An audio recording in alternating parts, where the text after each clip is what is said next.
like the Valley Girl. I live in Silicon Valley, the heart of innovative technology. I know where all these awesome companies are, but how the heck did they get here? That's what I'm here to find out. I'm like the Valley Girl. What do you do?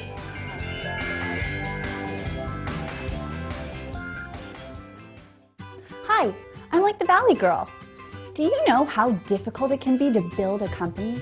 Cisco Systems started from just 30 employees and grew to over 2,000 in only a few years. Can you imagine being in charge of all those people? I think I might lose someone. Our next guest knows all about this.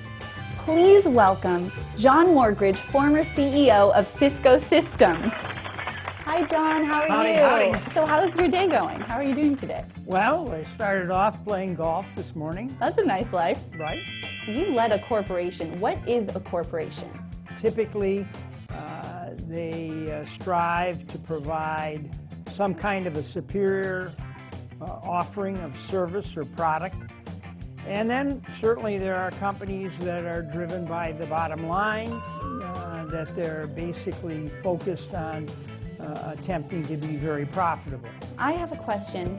The hardest part about keeping my plant is remembering to water it every day.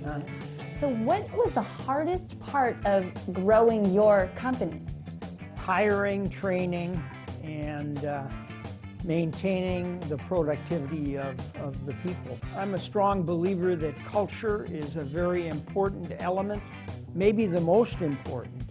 And culture is a lot of things, but it's basically the behavior, the beliefs, behavior, the customs, the norms of the organization.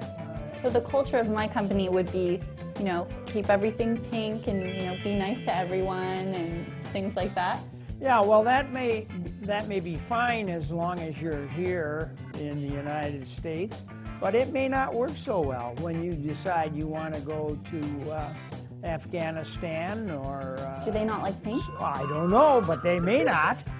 And pink may send a different kind of a message. What do you think about Sarbanes-Oxley? I think it's awfully harsh for smaller companies. What you really have to do under Sarbanes-Oxley is certify and ensure compliance of a whole series of operating procedures, and that's costly. Do you have any suggestions on how we could change that? Well, I would say that there probably ought to be gradations of it so that smaller companies can be compliant without the same magnitude of investment. What does IPO mean? IPO? Initial public offering. And you took Cisco Systems public while you were CEO. And what does that mean for the company? To some degree, it provides liquidity for both the employees and the investors. But it also means that you go into a more controlled environment. Once you go public, everyone's watching you. Everyone, well, so scary. Hopefully they are. If you're not too successful, maybe no one is. Right. So, and then, of course, it also is important because your employees are shareholders, so they're also much And what more, is a shareholder? You have a piece of the rock, so to speak, I was thinking, since you built this great company, let's build something. Is this a test? No, it's not a test. Do we actually know that the parts that are here will actually build what we want? Maybe. I have to say I would rather live in that pink house than my little fairyland. This is me. Wow. This particular house looks like it's a New England house because it has a very steep roof.